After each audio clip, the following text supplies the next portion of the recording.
Hi friends! Samahan niyo ako mag-quick house tour tayo dito sa brand new modern 2-story single attached house sa isang gated subdivision dito sa Las Piñas. At ang lot area dito ay nasa 108 square meters at ang kanyang floor area about 160 square meters. At samahan niyo ako, pasukin na natin.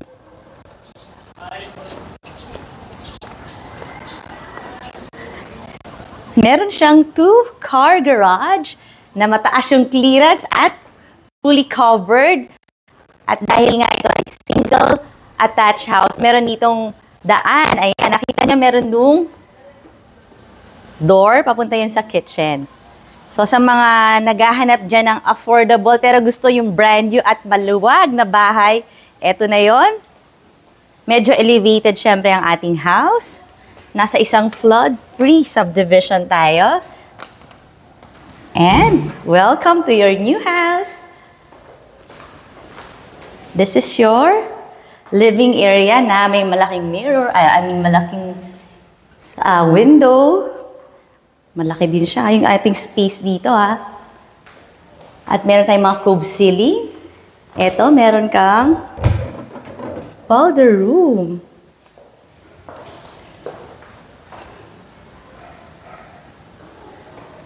That's under the stairs. At ito na kagad ng yung staircase. Ay, meron ditong, pag mga kids, yung mga bata, pwede silang tumakbo dito, papunta sa living area, papunta dito sa dining. O, diba? Malaki pa siya. Pwede rin siyang gawing storage. Pero gusto ko talagang ma-emphasize yung ating cove ceiling. At, diba, spacious living area. Na kung pupunta ka naman dito sa side na to, makikita mo, meron ka mga provision for TV. So, ito, pwede kang maglagay dito ng iyong media wall. May mga outlet naman. So, ito yung buong space mo for your, parang double na rin as family area, ang iyong living area na nadi-divide lang nitong ating staircase at papunta na siya sa also spacious. So, ang maganda sa bahay na to, actually, dahil lahat ng spaces niya maluluwag. Ito na yung dining and your kitchen. At ang dami mong cupboards. Andito na rin yung circuit breaker. May double sink. At just in case lang, pwede kang dumaan dito sa door na to kung galing ka ng iyong parking. Ayan, ito yung ating pathway. Papunta sa ating 2-car garage.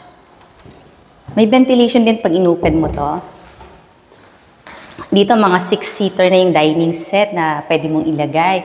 At mataas ang yung ceiling Cove ceiling din siya. Ito pwede dito, pwedeng lutuan or rep kasi malaki siya. On sa other side, malaki din.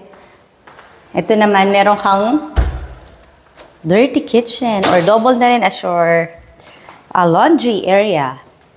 Ayan, meron ka ditong sink. Dito yung washing machine. Ayan, may mga provision ka dito. At medyo mataas yung fence ng ating neighbor. Kaya talagang highly secured itong iyong backyard or yung back of your house na naka-tiles na rin at syempre meron kang maid's room. So, 1 maid pwede dito. Tapos meron siyang own bathroom. So, paglabas niya, ito na kaagad Babalik tayo.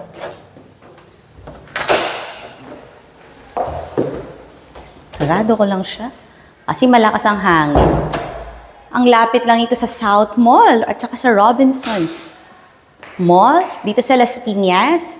At ito na ang ating staircase sa mga viewers natin dyan. Subscribe ka dito sa ating channel na Home Search Philippines para makakita ka pa ng mga similar houses. Akit na tayo.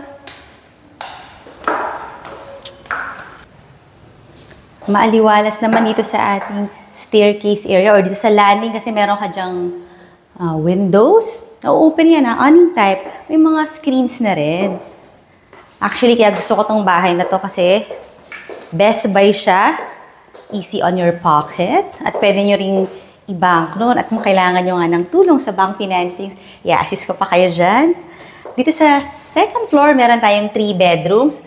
This door is your common bathroom para sa 2 bedroom. Ayan, mahaba siya. Cute pa yung tiles. Meron kang shower, may provision na rin to for hot and cold. Meron na ka ng bidet, ang iyong water. Uy, medyo malakas talaga ang hangin dito sa lugar na ito. Ito na yung 2 bedrooms. Sa mga family dyan na nagsisimula o may mga, siguro may 2 o 3 anak na. Makukonsider nyo to kasi maganda siya sa mga small to medium-sized families at maaliwalas itong bedroom. Kasi meron ka rin siyang sliding window. By the way, meron pa siyang water tank. Kaya hindi ka mag-worry na baka naman maubusan ka ng tubig dito. Pero may nilad naman dito. 24/7 ang Maynila dito sa ating subdivision dito sa Las Piñas na napakalapit lang sa South Mall at Robinsons Mall. Parang nasa pagitan tong subdivision na to ng ng 2 mall na yan. By the way, the name of the subdivision is Equitable Subdivision. Ayan. At kung kailangan nyo ang tumingin ng bahay na to, tatawagan nyo lang ako.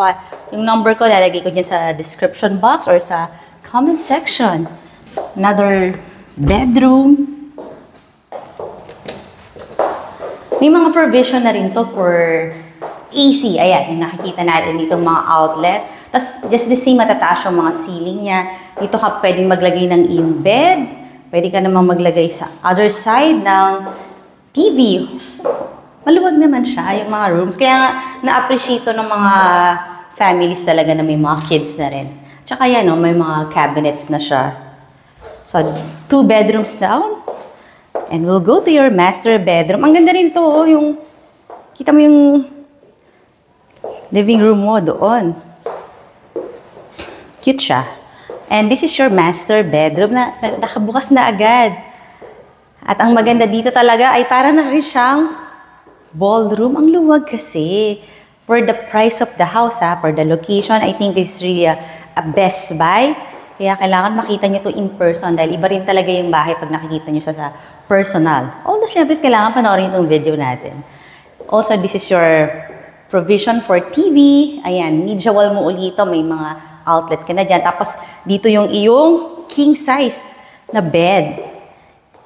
Actually, laki talaga itong space na to. May mga outlet ka doon para pag naglagay ka nga ng iyong mga table dyan. Tapos, yung flooring natin is laminated quality May plastic lang para syempre hindi naman siya masyadong madudumihan. May mga cube ceiling din. Tapos this is a bright room, yung ating master bedroom. And you have your very own bathroom. Pero bago tayo makapasok sa bathroom, meron ka munang walk-in closet. At ang walk-in closet mo, parang gallery type. Ay, aliwanag din dito. Tapos ang dami mong mga cabinets talaga. At may mga mirror na. Para pwede mong tingnan ng iyong outfit. Outfit check ka muna bago ka lalabas ng iyong bathroom. So, gallery type. Ito, pwede ka maglagay din ng mga paintings or pictures. Ito naman, shelved siya. So, kahit mga shoes, mga bags, or mga folded shirt, pwede dito. Hanggang doon naman siya, parang floor to ceiling naman siya. And this is your bathroom. Meron na rin bidet. Meron ka ding, syempre, yung sink, may mirror ka na. May double shower ka na, may provision ka na rin for your water heater. Mataas yung iyong ceiling. Meron ka rin bathroom niche. At may ventilation tong iyong bathroom. Kasi pag binuksan mo to, ayan siya. Meron siyang air well doon sa side na yon. Yun yung advantage ng mga single attached house. And this is newly built talaga from the ground. And another door that leads to your balcony. Check natin. Ayan, meron ka pang solar dito. O, mahaba yung balcony. Hindi lang siya Juliet balcony. As in, pag gusto mong tingnan ng iyong community, ayan, kita natin dito sa ating balcony. So friends, what can you say? Lagay nyo na dyan sa ating comment section. And don't forget to subscribe to our channel, Home Search Philippines. Thank you for watching. Bye!